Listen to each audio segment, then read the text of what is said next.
Hi guys, welcome back to my channel. As you may have noticed, I am going to start doing more videos here on my YouTube that are designed specifically for YouTube. So things like this video today, which is a Q&A, will not appear on Facebook because those types of videos tend to not perform very well on Facebook. So if you're into the inspiration, the motivation, the Q&A, the medical stuff, the story times, meet me here on this channel, and don't forget to subscribe because this stuff is the type of stuff I can't post on Facebook. Are you ready? Yeah! I know, me too! I have received a stack of questions from Odessey Institute just outside of Phoenix, Arizona, and while I can't answer all of their questions, I wanted to touch on a few because some of them are so good, and I thought it would be a great way to kick off my new tradition of doing a Q&A maybe once every month or two. What do you say?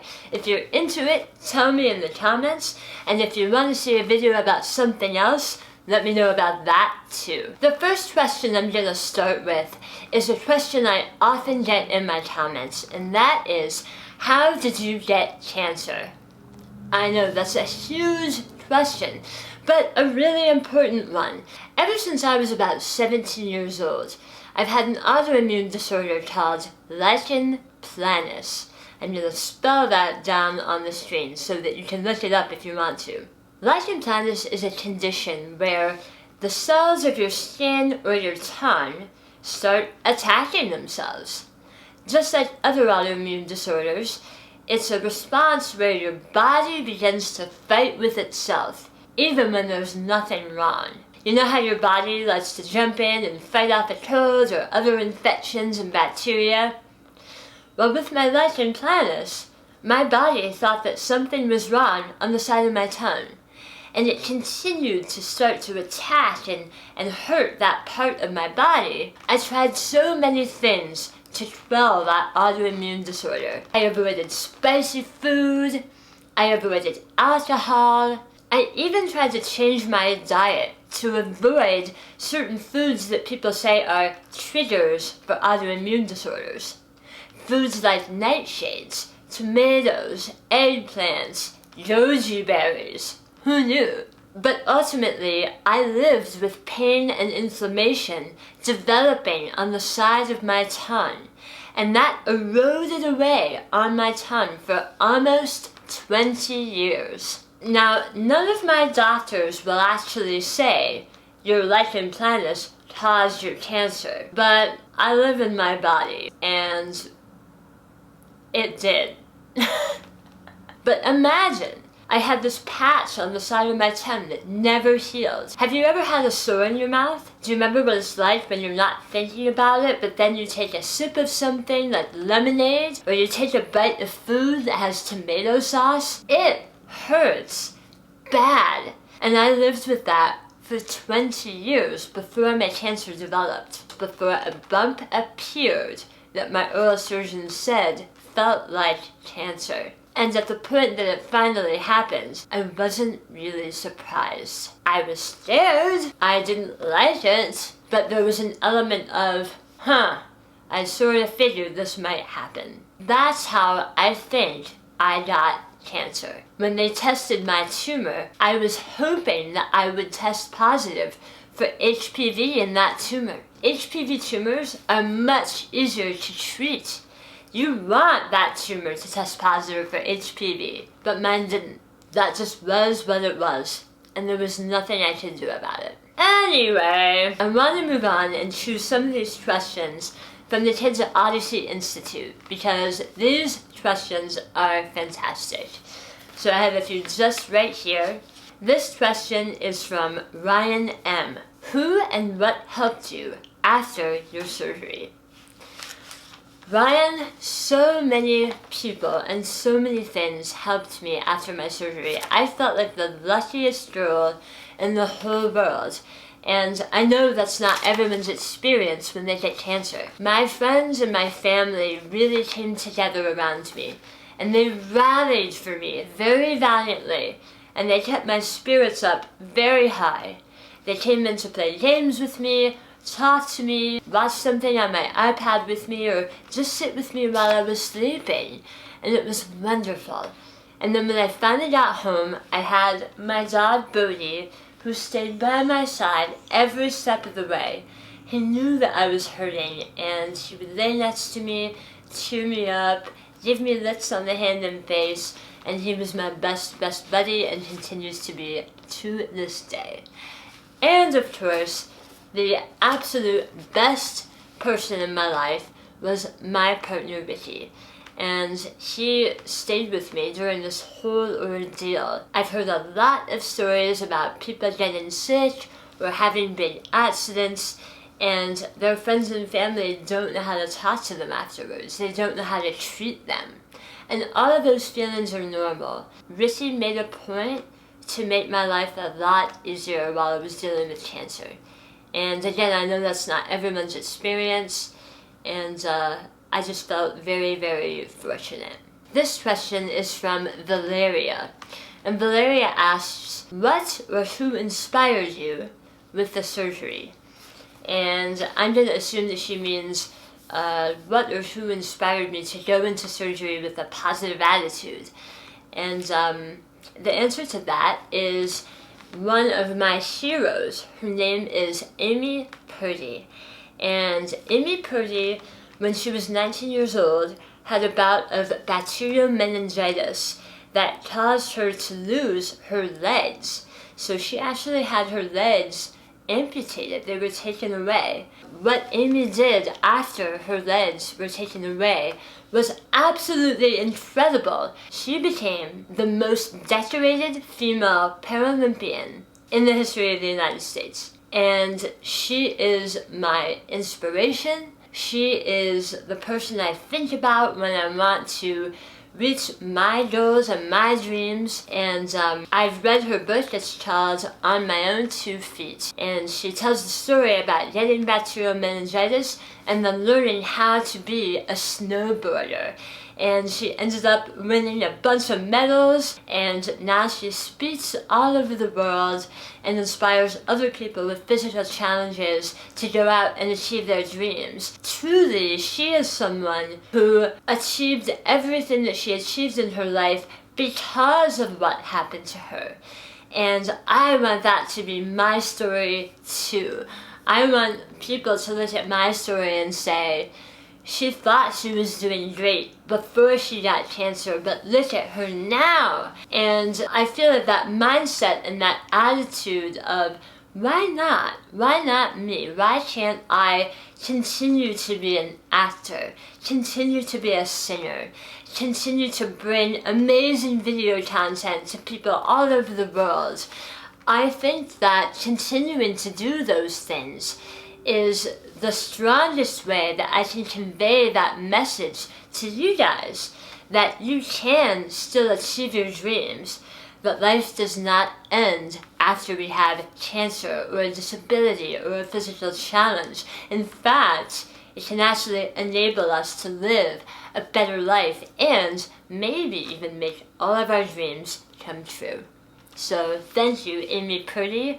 I hope I get to meet you someday. I hope I get to meet you someday very soon. This question is from my friend Bailey. She is a 6th grade student at Odessey, and she wants to know, did people make fun of you when you looked different? That is a really, really good question. So there's 2 things that happened. One was not people making fun of me, but it was watching the world react to me and watching them sort of look and hear and experience the way that I am now, which is really different from the way that I used to be before my big surgery. Seeing myself through other people's eyes, even if they're not necessarily making fun of me, was a really tough thing to do at first, because when you look at another person who's looking at you, you can almost sense if they're pitying you or if they're just feeling bad for you, or if they're thinking about, God, I hope that doesn't happen to me, or, you know, there's a million things that they might be thinking that actually really don't have anything to do with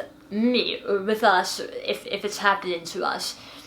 So if someone's experiencing you and you see them having a thought, just remember that they're having that thought because of themselves and something that they're thinking about themselves. It's not about you or your capabilities or anything like that. And that's a really tough thing, I think, to keep in mind if we're a person that identifies as maybe different than a normal person.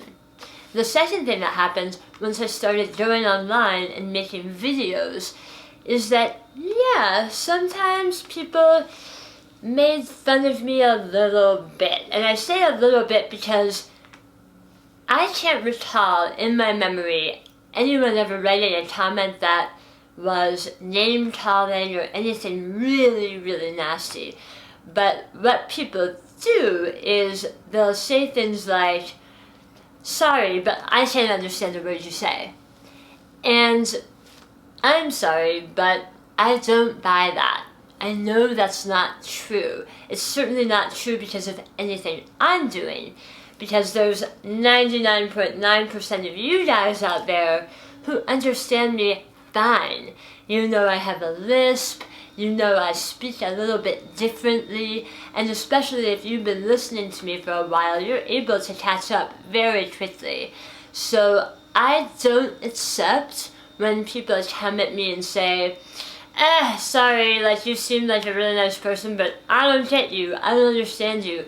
To me, that's not a problem with me, that's a problem with them. It's a problem with their perception of me and their inability to hear me, because they're not approaching me with their arms open. They're saying, it's too much work to listen to you and to try to translate you, so I'm just not gonna do the work. And that's a really different thing from not being able to understand me. So keep that in mind as you guys go out into the world. Shine your light and don't worry about whether or not people can receive you, because there's going to be lots of people who can't. And it's not even necessarily their fault. They've just never been trained to see the positive, to give new things a try, to do a little bit of work to uncover that gem. And that has nothing to do with you. You are doing great. This question's from Angelo, and Angelo asks, do you still go out and sing and act like you used to before? Angelo, buddy, I am trying.